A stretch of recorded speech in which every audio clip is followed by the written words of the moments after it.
everybody. Welcome to episode number 2 of the Steam Machine podcast. My name is Dalton, and as always with me is my buddy. This is Ryan. My buddy Ryan. And today, we would like to announce to everyone that we are now available on all major podcast platforms, which is cool. No longer do you have to go to just Spotify or YouTube. You should be able to find it anywhere, which is Anywhere on the interwebs. Anywhere and everywhere. I have to say, man, I felt pretty official when I opened up Podcast Addict and scrolled down and I searched our thing and boom, there it was. I was like, hey, we made it. So up next, I would like to thank Tadpog for the shout out that they gave us on their show. Tadpog stands for Tyler and Dave Play Old Games. They told all of their listeners what we are doing here, and so I would like to give thanks to them by letting our listeners know that they are a podcast with Tyler and Dave Play Old Games, like I said, and right now they are doing something similar to what we are doing, except they are using a randomizer to go through the entire Super Nintendo library of American released games. So they're going to be at it about as long as we are. Oh yeah, for sure. And then the Super Nintendo, that's hardcore. Oh yeah. It's really entertaining to listen to those guys because some of the games that they've covered are absolute gems, and some of them, I don't know how they made it into being released. Yeah, no, I'm still waiting for our first stinker on this list. Yeah, it's coming. It's coming, bro. Believe me. There's a few that I know are in my list that I'm like, oh god, here we go. In big news that we saw, though not quite PC or Steam related, but nonetheless important, the PS5 was announced for release. They have not given a price yet, but man, does this thing look sleek. Yeah, no price, no release date. Kind of disappointing, but overall that event, like the lineup of games that they debuted or they showed during that was amazing. Incredible. Fantastic. Incredible. I wrote down some that stood out to me. The first one that really popped into my mind was Kenna. I don't remember the rest of the title, but it was Kenna. Let's see. Kenna, Bridge of Spirits. Dude, that game looks incredible. Yeah. What a cool little story it looks like it tells. No, like out of the expected releases they have slated through 2020 through 2022, I've probably got about 8 games on that list that I am super excited for. Yeah. When I was watching that release video when they were broadcasting it live on YouTube, man, like I could not get over it. It was like every game they showed, I was like, man, that looks really good. Man, that looks really good. Man, that looked real good. Yeah. You know, it was just over and over and over. I can't wait for the first peek at the Avengers title that they're working on. Yes, dude, that looks sweet. And me and comics, especially you in comics, man, like it's gonna be off the chain. Absolutely. Speaking of comics and superheroes and stuff, Spider-Man 2 looks fantastic. Oh yeah, the Miles Morales edition, like. Definitely getting that pre-order as soon as it's available. I told you when we were just chatting one day that when I was playing through Spider-Man 1, there's a section where you take over and play as Miles for a little bit. And I thought that right then that you were going to switch over to the Miles Spider-Man. And I was like, oh, that is so cool. So to see them carry that over into the next game is really, really nice. Yeah. It's probably going to be like one of their bigger titles at launch because I did see that they are going to have a special edition Miles Morales console available as well. If it's the one that I was looking at, like if that's real, it's gorgeous. Oh yeah, that's the one I'm getting. Like it's super sexy console as compared to that Xbox mini fridge. Oh, dude, the Xbox just... I saw a great thing, a picture, I guess it was a meme. It was a picture of the Xbox with a piece of glass on it to hold up the PS5. It was like a little glass table. It was fucking fantastic. That's funny. Other games that really stood out to me real quick, Ratchet and Clank. I'm a huge Ratchet and Clank fan. They've kind of been like the PS flag bearer since Crash Bandicoot. Yeah.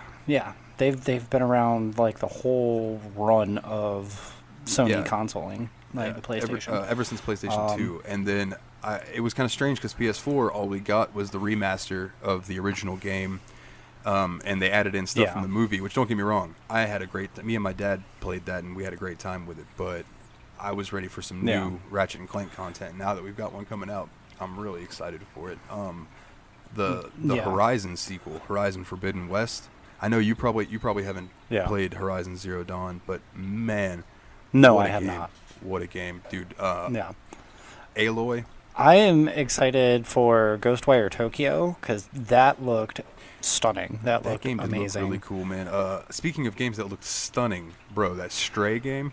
Yeah, Stray with the I- robots I and looked into the it a cats. little bit. It's like apparently you're like a crime-solving kitty or something. I don't know. Nice. I'm all in. I'm all in. Like, I love Yeah, cats. I'm in too.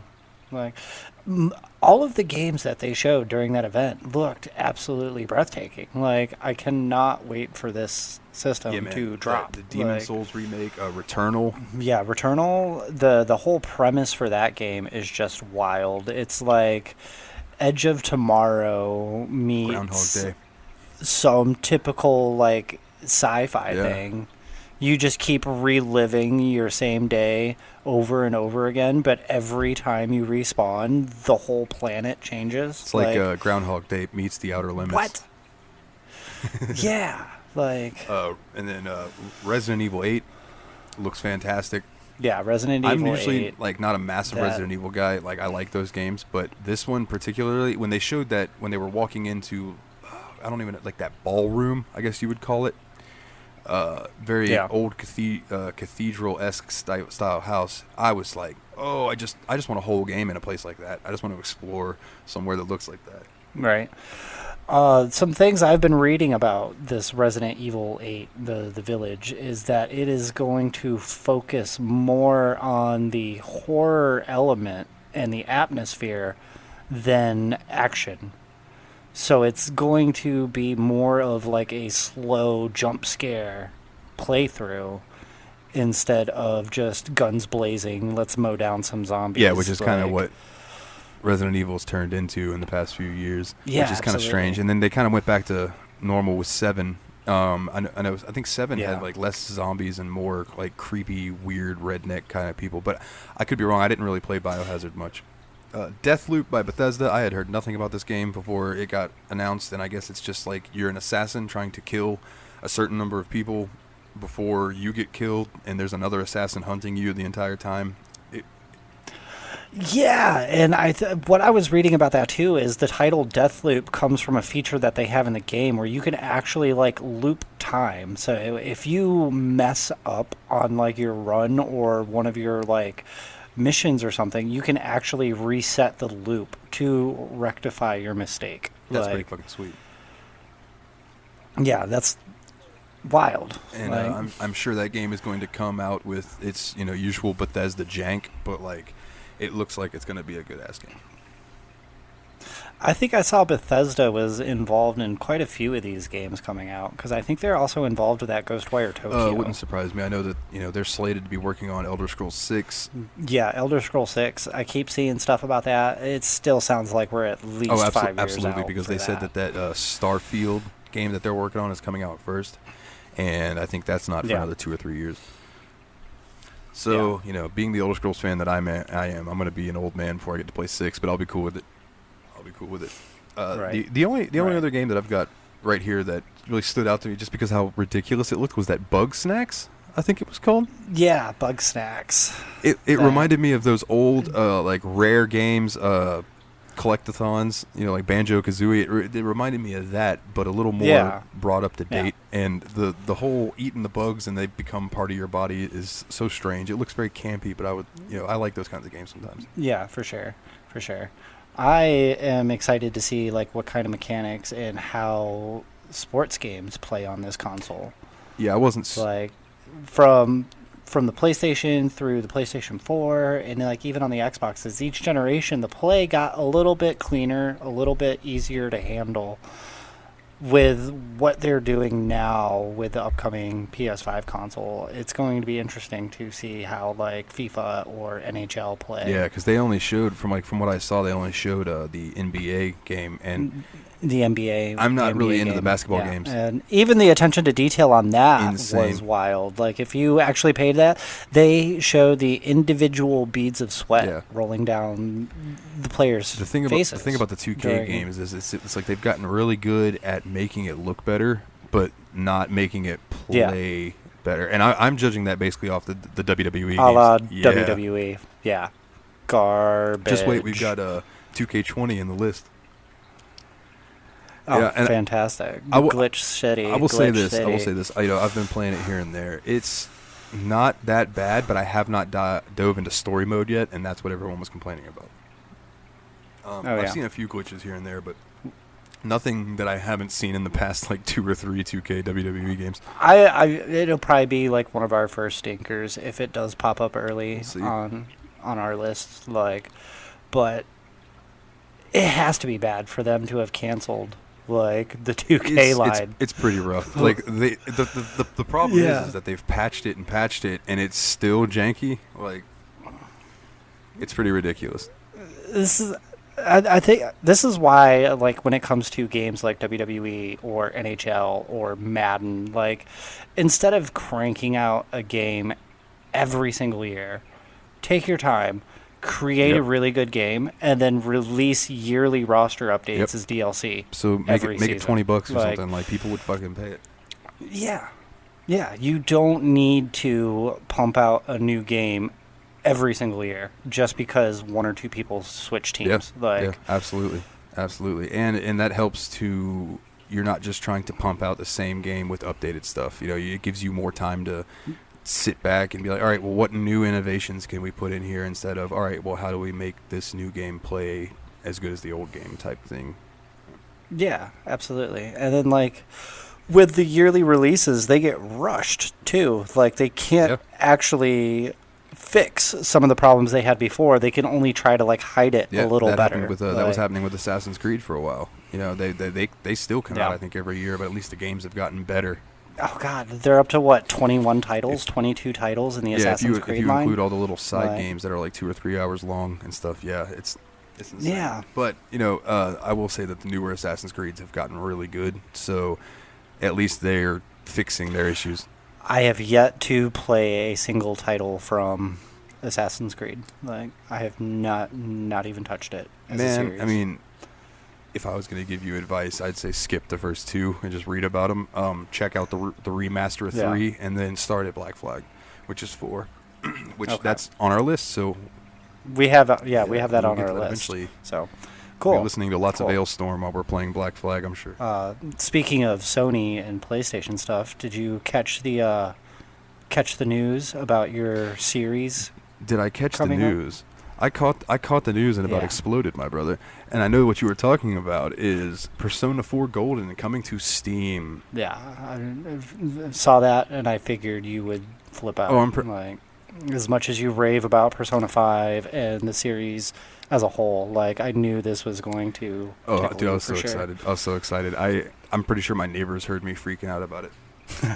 When I first saw the posting, my buddy James from the JRPG Report had shared it, and I clicked on it, and I was like, all right, maybe this is just rumor or whatever. But then, like, I'm looking, and it is rumor, but they've got, like, people who dig into the files and things like that have found thumbnails and things in Steam ready to go for release for it, which they in that tomorrow it'd be the 13th. Nice. Man, I am so stoked. So hopefully by the time this episode comes out and everybody's listening to it, I will be knee deep in Persona 4 for a little while, because we still got our list yes. to work don't worry. on. I'm not forgetting about those. Don't worry. Yeah. And before Persona 4 Golden had come out on Steam, it was locked behind the PlayStation Vita, and I had never wanted to, invest in a Vita. I mean, they seem cool, but I did not take advantage of it when they were like $80.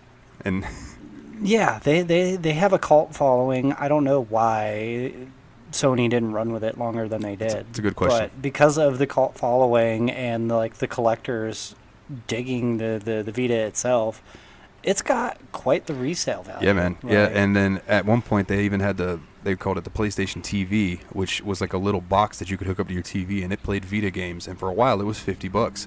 Then everybody realized how awesome it was, and now it's like $150. It is the way of the collector. But speaking of PlayStation Vita, kind of brings us to our game today, because this series started out on PlayStation Vita, and I believe the game we played was originally a Vita game, and that is Hyperdimension Neptunia U Action Unleashed. Wow, what a mouthful They of all a title, and what a mouthful of a game. Like, yeah, man. I think I described this game to you as a mile wide and an inch deep. and that's pretty. Yeah, that's about what it is. Like, the game was wild. Like, the actual, like, play was cool.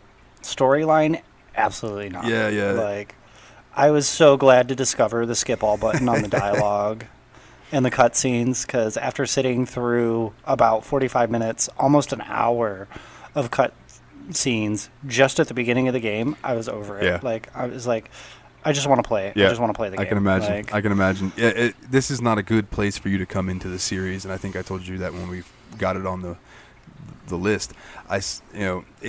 This game does not really introduce you to the characters. It kind of just throws you in expecting to know who they are and how they react. And the story of this game, is basically the CPUs, which are the goddesses of the world, are bored, and the whole world is bored because there's no war going on. So they're basically just gonna no more console wars or whatever they called it. Wars. Like, and they just decide to go kill a bunch of monsters and see who can have the best interview for Dengekiko and Famitsu, which is interesting. Which, actually, real quick, interesting tip.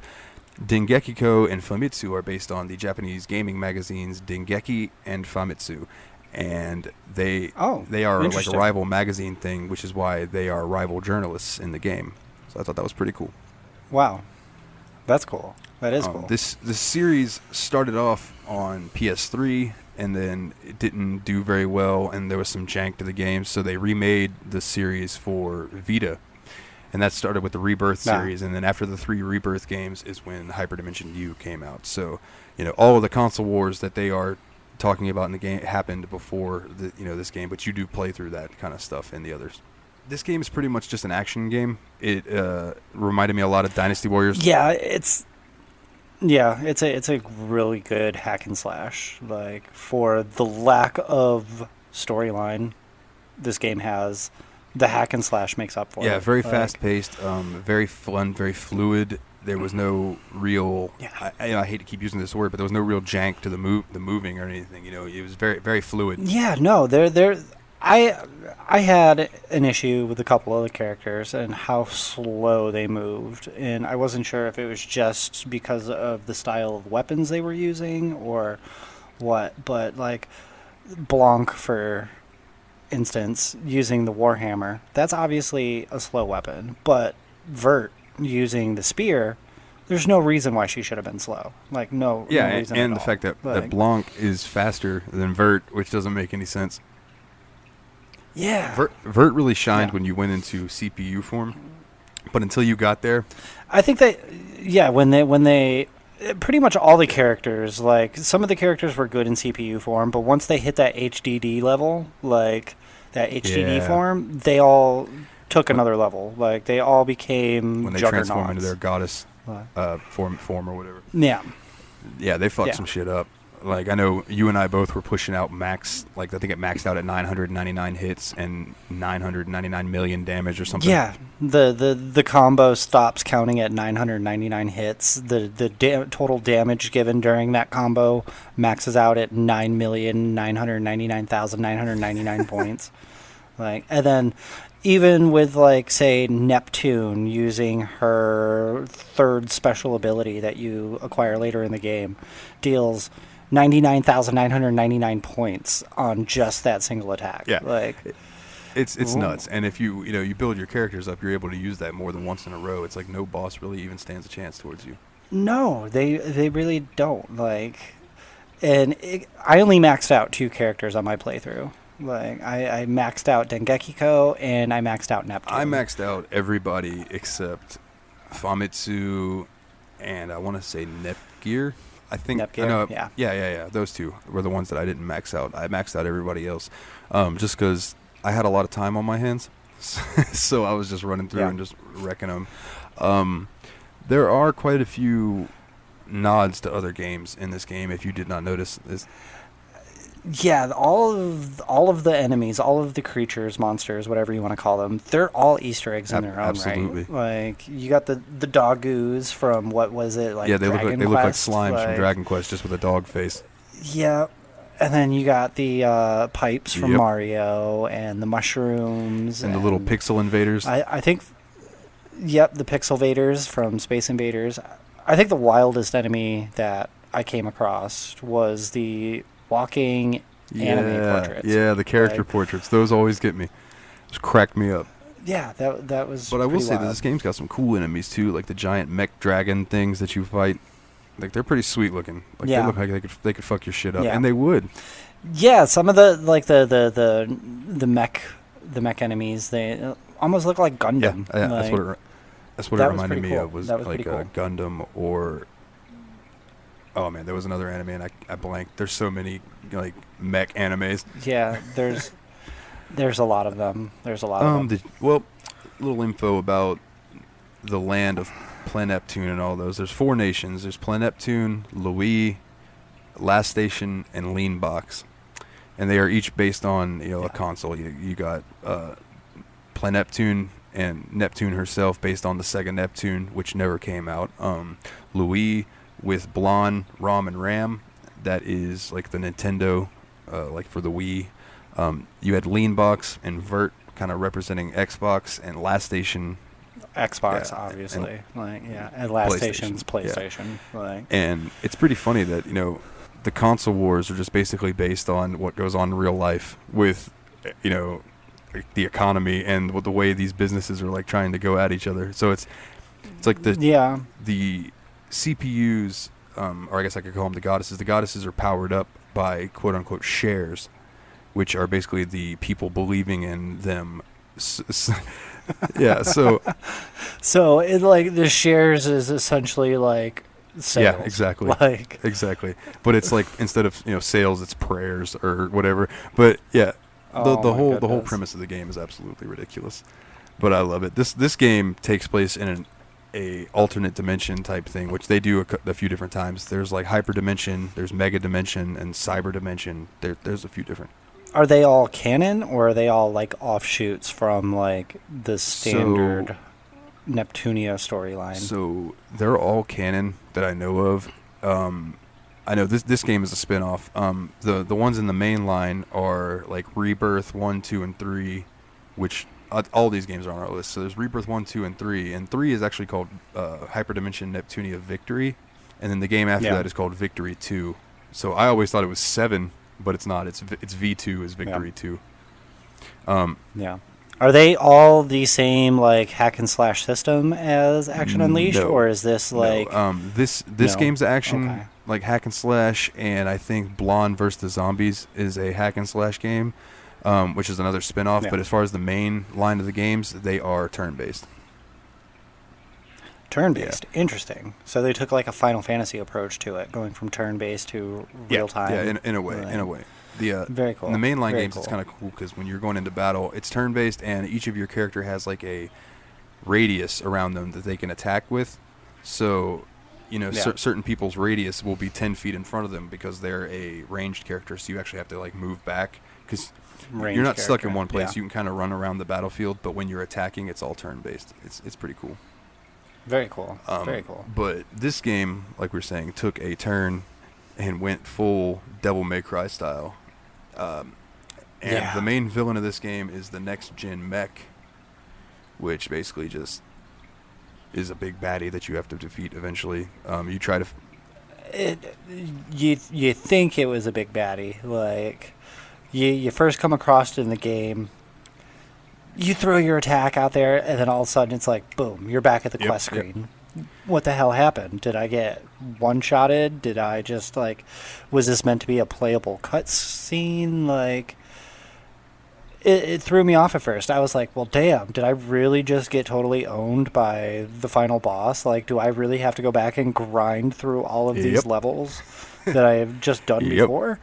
And this game is, like, completely misleading. Like, the quests are set up perfectly. Yeah, I agree. You can access more than one quest at a time, and the quests are recommended by level. So you know what you're getting into before you get into it. One thing that I noticed about this game that I did not like at all, and I actually had to message you about this, is like, I didn't know you could customize your characters. Yeah. I didn't know you could upgrade stats and items and weapons. Like, not a single mention in the game. Yeah, it doesn't really Like, touch on it until you go to the menu and actually click on it. Yeah. Yeah, like once I got a hold of you, and once I figured that out, I flew through this game. Oh yeah, once you start actually the maxed out characters with the best the best items, the best weapons, like this game's stupid easy, stupid simple. Absolutely, and it probably helped that we had DLC weapons. Yeah, for sure. And then like once I got to that final boss yet again at the end of the game, it was probably a 2-minute fight. Like Yeah, it wasn't. It literally took me no time Once at all. I got there, it wasn't bad at all. Yeah. Basically, when you get to that point and you're fighting the boss in the first time, you go in, like you were saying, and it basically comes to a non-playable cutscene, but it's still gameplay, where it beats you, tears your clothes off. The girls complain about that. You don't see anything. I just want to clarify, you don't see anything, although this game does have that in it. But I don't really want to touch on that much because it is what it is. But yeah, I will say, for people who want to enjoy this game without that, there are costumes that you can unlock that won't tear or anything, so you don't have to deal with that kind of stuff. The unrippable costumes were my go-to. Same. As soon as I unlocked them. Same. I was like, because this game's got that anime weirdness to it, and we'll leave it at that. yeah, for sure. But after you have that happen, the girls kind of go back and reformulate, and then basically, you just have to go and grind and grind and grind. And it reminds me, there is another Idea Factory game. I'm not sure Compile Hearts did it, but I know that they're kind of clumped together, so it might have been Compile did it in Japan, and then Idea Factory translated it. I'm not exactly sure how that works, but they have a game that's in our list too. It's called Trillion, and the premise behind Trillion is that there's one big bad monster that has 1 trillion HP, and you have to just build your team strong enough to keep trying to fight it until you are strong enough to take it down with 1 trillion HP. That's the whole thing. That sounds awesome. It's ridiculous. Like, it's another anime tropey game, but not quite as bad as this one. But like I mean, with the anime cutscenes, like visual novel style. But the actual monster itself, I know the first time it drops you in there, you're running towards it. It's huge, and its health bar is massive, and it just one-shots you, and your dude's like, "Oh, what the fuck?" And then you work from there. Yeah, man. But it, like we touched on, there's really no story to touch on for Hyperdimension Neptunia U. No, there really wasn't. It was just like, here's the game, here's the characters, like, have fun with basically. it. And that's basically what, like, my recommendation to anybody who wants to try this game is, you don't even have to give a shit about the story. You could skip it.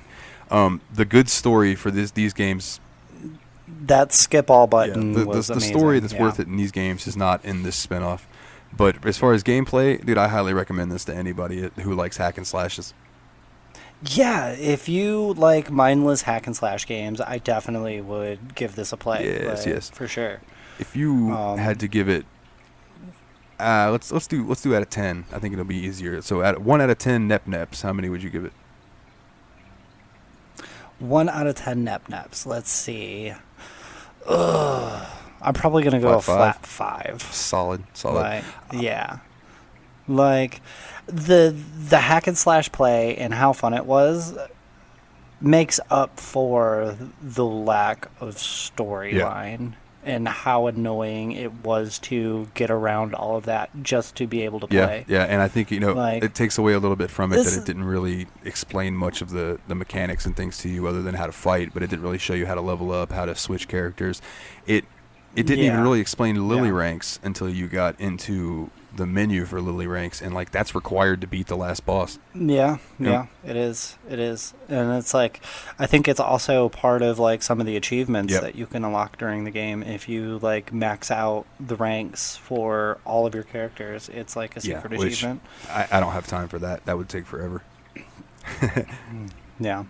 Who were your go-to characters on this game? My go-to characters, probably Dengekiko, Blonde, and Neptune. Yeah, then Dengekiko and Neptune, definitely for sure. I really liked Uni too. Once I figured out. I was about to bring that up. That I remember messaging you and being like, "Man, Uni is killing me. She fucking sucks."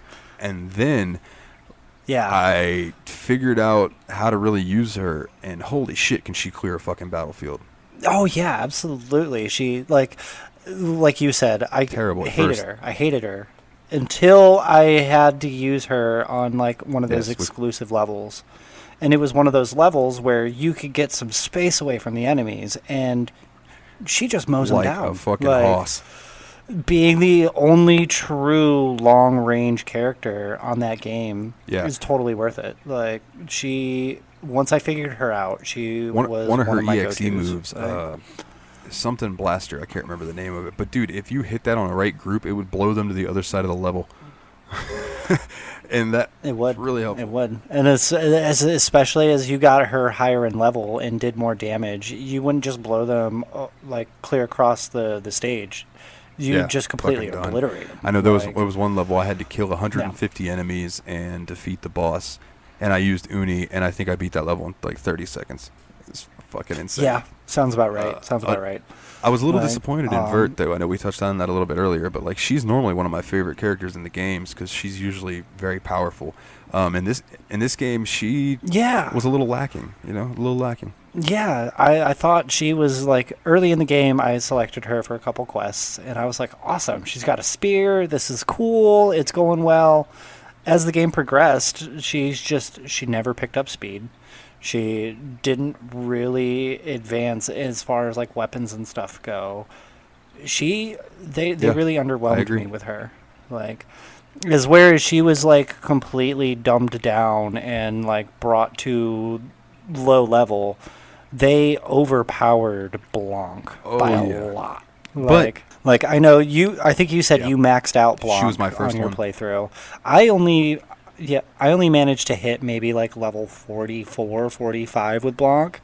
And even then, still at level 44, she was hitting for 18,000, 19,000 points of damage in CPU form, not even in max HDD level, dude, form. I was hitting, I think 40k per hit. It just insane amounts of damage that girl was doing.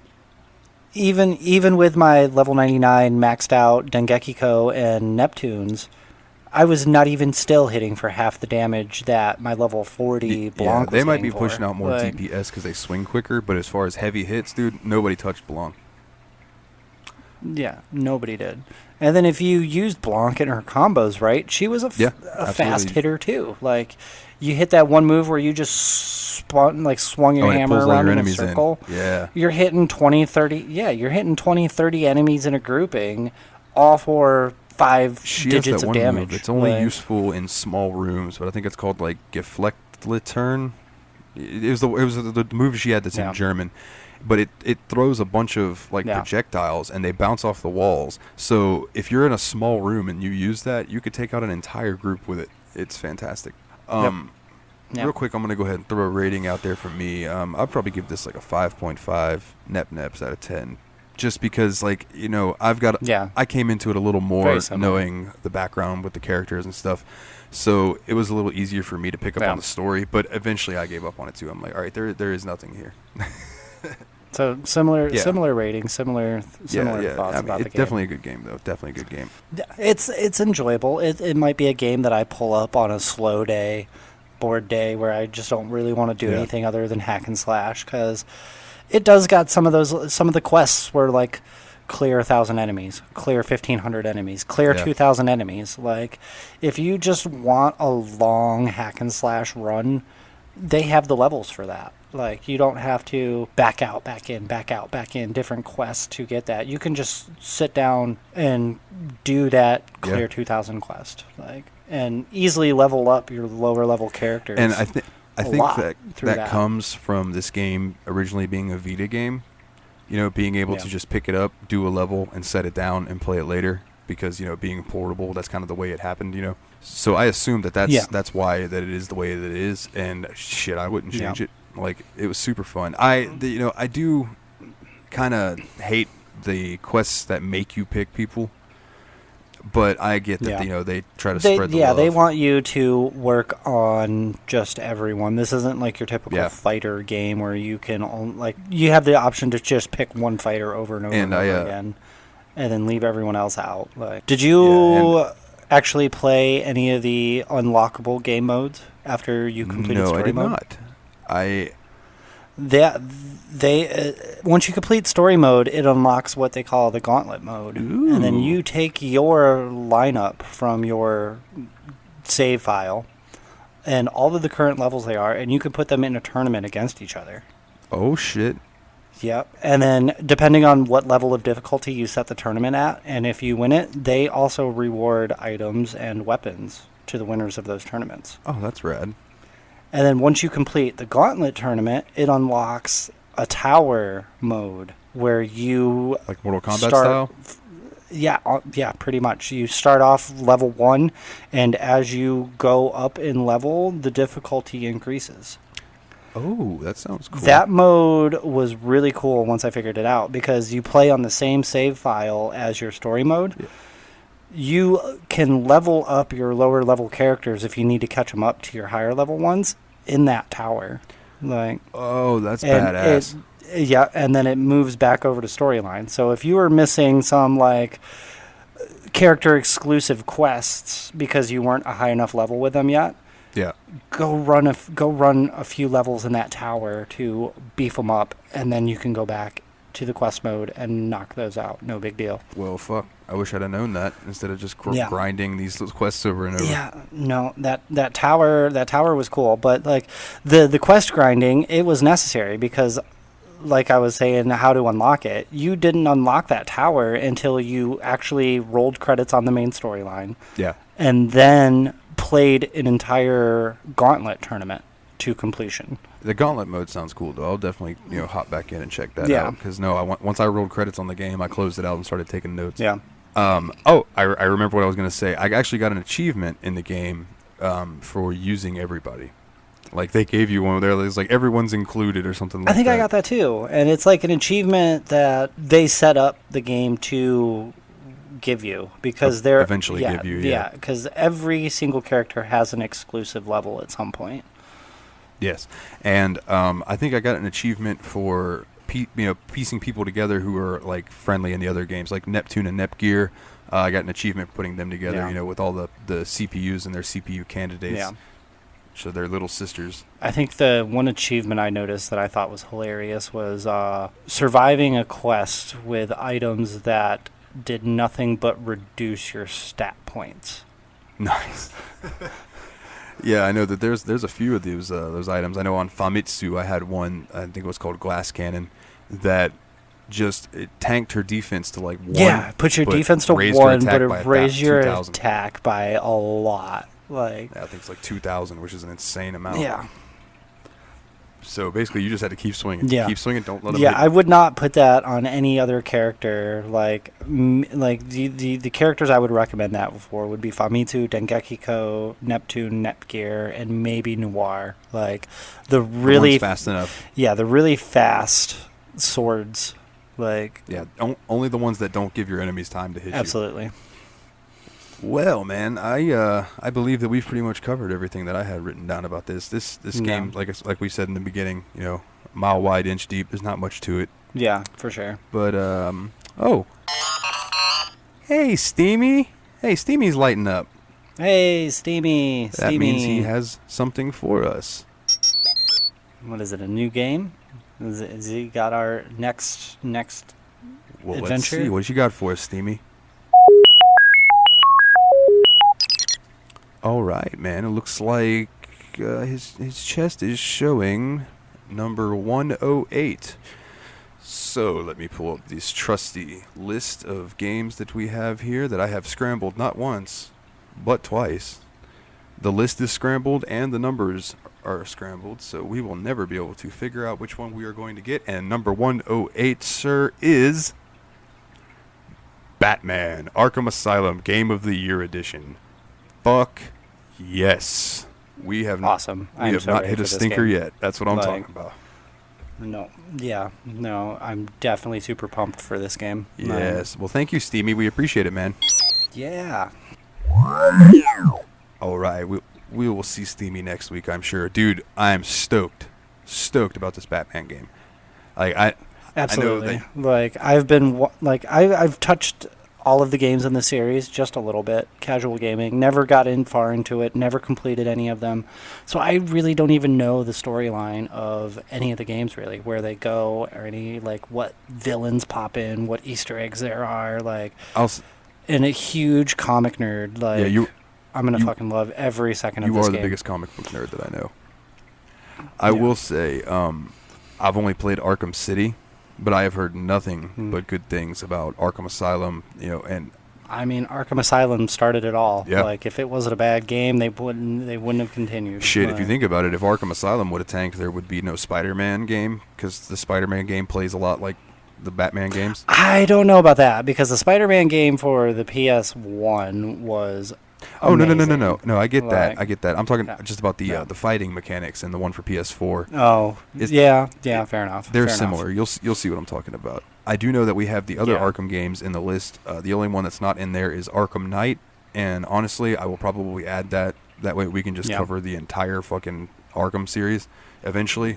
Yeah, it would eventually be really cool. have the whole series. Other than covered. that, It would I be. think that'll do it for us this week. I would like to touch on our social medias. If you would like to find us, talk to us, ask us any questions or anything like that, you can find us at facebook.com/the Steam Machine Podcast or twitter.com/Steam_podcast.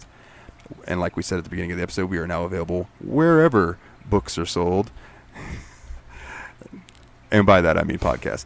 So whenever you are looking for us, you can go to Podcast Addict, iTunes, Spotify, YouTube, something that I don't know about because I'm becoming an old man.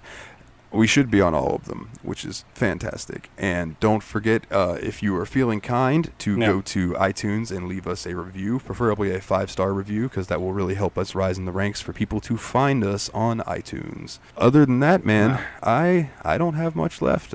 Anything else? No, I don't. No, like I'm good. I'm excited to get started on Arkham Asylum. Like, Yes. I will probably be streaming some Batman at some point this week. Twitch.tv/SuperNerdDalton, I believe. I will post a link to that on our Facebook and Twitter pages when I'm going to do that. Other than that, I believe that's it. So if there's not any last words from you, Ryan, then I would like to say thank you, everybody, for listening. We will catch you again next week. Take it easy.